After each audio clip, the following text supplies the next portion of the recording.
So hello students, welcome back to my channel. So this is या from just study. तो आज हम cover करेंगे ट्रिग्नोमेट्रिक रेशियोज के कुछ मैंने आपको रूल समझाए थे, कुछ फॉर्मूले समझाए थे। उनके बेस में अगर क्वेश्चंस बनाए जाए तो कैसे होंगे। तो पहले उस चीज़ को अगर रिकॉल कर देते हैं जो हमने इन लास्ट क्लास हमने इसको डिस्कस करा था।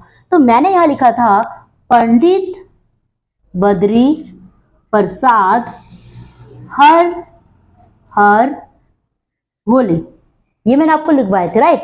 फिर मैंने यहाँ एक काम कर दिया था कि यहाँ लिख दिया था साइन, साइन को ऑपोजिट लिख देना है कॉसेक। यहाँ लिख दिया मैंने कॉस, कॉस को ऑपोजिट लिख दिया है सेक। यहाँ लिख दिया मैंने टेन, टेन को ऑपोजिट लिख दिया मैंने कॉट। अब ये क्या चीज है, क्यों इन सब चीजों को हमें जरूरत है, कैसे टाइप के क्वेश्चंस आते हैं, इनको यूज करके उसको भी हम एक बार डिस्कस करेंगे। तो मेरे बच्चे, अगर साइन मैंने लिखा P अपॉन H, तो कॉसिक बन जाएगा इसी का रेसिप्रोकल, रेसिप्रोकल, ठीक है, रेसिप्रोकल। मतलब अगर साइन, मैं सही से क्लीन करके लिख देती हूँ वरना आप लोग कंफ्यूज हो जाएंगे। साइन अगर मैंने लिखा P अपॉन H तो कॉसिक बन जाएगा हमारा इसी का ऑपोजिट, इसी का रेसिप्रोकल कर दो, इसको पलट दो, मतलब it will become H upon P, ठीक है। यही कॉस हमारा है B अपॉन H, तो इसका क्या है सेक, सेक क्या होगा इसी का रेसिप्रोकल। इसको पलट दो, मतलब इसको ऊपर पलट दो, तो क्या हो जाएगा, ये सेक हमारा हो जाएगा H अपॉन B। इतनी बात क्लियर है। Now coming over ten, ten हमारा क्या है, टेन हमारा है P अपॉन B, और इसी का कॉट को क्या करेंगे, टेन का उल्टा रेसिप्रोकल, मतलब it will become V upon P। ये उल्टा क्या है, ये डिनोमिनेटर P है तो डिनोमिनेटर H है, तो इसको हमने ऊपर नीचे कर दिया, मतलब इसको पलट दिया। रेसिप्रोकल वी नो ना, रेसिप्रोकल क्या होता है, मतलब अगर ये 4/5 है तो इसको पलट देंगे तो 5/4 हो जाएगा, उल्टा हो जाएगा। 7/9 है तो 9 ऊपर चलेगा, नीचे 7 आ जाएगा। 4/3 है तो 3 ऊपर चलेगा, नीचे 4। तो यही होता है रेसिप्रोकल। अब सवाल उठता है, हमने तो पढ़ लिया पंडित बद्री प्रसाद हर हर बोले, ये तो हमने पढ़ लिया, लेकिन इनका एक्चुअल फुल फॉर्म क्या है तो बात कर लेते हैं। P होता है हमारा परपेंडिकुलर, ठीक है। B फॉर होता है हमारा बेस, ठीक है मेरे बच्चे, इतनी बात क्लियर है।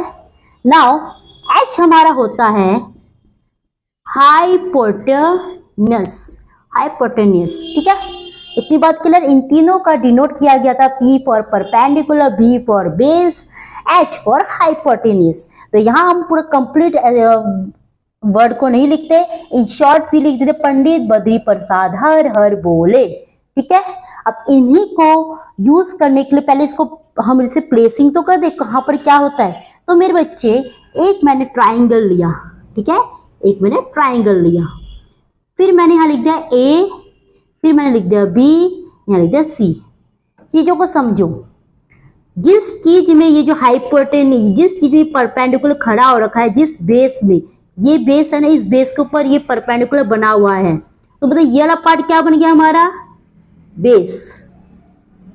कौन सा है जो हाइट में है, ये परपेंडिकुलर कौन बना रहा है, ये, इसे बोलते हैं परपेंडिकुलर, ठीक है।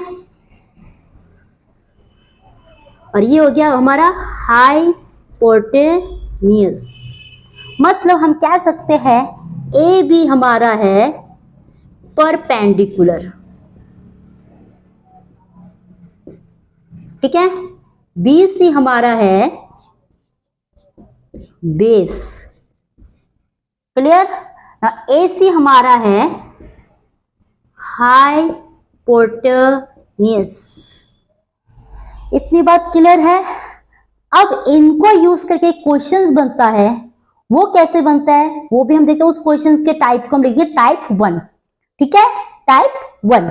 तो इस फॉर्मूले को यूज करके 2-3 टाइप के क्वेश्चंस बनेंगे। तो पहला टाइप हमारा क्या है, उसको हम आज कवर करते हैं। तो पहले मैं इसको इरेज कर दूं, ये समझ आया आपको कि इसे परपेंडिकुलर कहते हैं, ये बेस है, ये आपका हाइपोटेन्यूस है, ठीक है। आए समझ। तो अब सवाल उठता है कि इससे पहले मैं आपको पाइथागोरस थ्योरम का फॉर्मूला पहले लिखवा दूं, फिर क्वेश्चंस को उठाएंगे। तो इधर मैं इसको इरेज कर दूं, चलो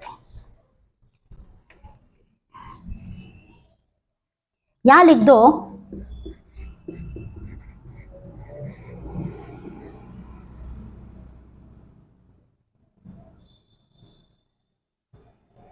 या फिर एक काम करते हैं, इस वाले क्लास में मैंने यहाँ तक लिखा है, इस चीज को इसी क्लास तक रहने दो, जो अभी नेक्स्ट क्लास इसी के बाद वाला क्लास है उसमें मैं पाइथागोरस को अच्छी तरह समझाती हूँ। एक साथ कराऊंगी तो आपको कंफ्यूजन होगा, पूरा हौच पौच हो जाएगा mind, and you will get confuse कि कौन सा वाला पार्ट को कहाँ समझना है। मतलब आप वीडियो चलाओगे तो आप कहीं से भी उठा लोगे तो और कंफ्यूज होगे। स्टार्टिंग से स्टार्ट करना वीडियो को और यहाँ तक को समझना। तो नेक्स्ट क्लास में मैं कवर करती हूँ पाइथागोरस थ्योरम, फिर उसको कवर करने के बाद नेक्स्ट क्लास में हम उसी को यूज करके क्वेश्चंस कैसे बनते हैं वो करेंगे। ठीक है जी, चलो फिर मिलते हो next class. Thank you and have a great day.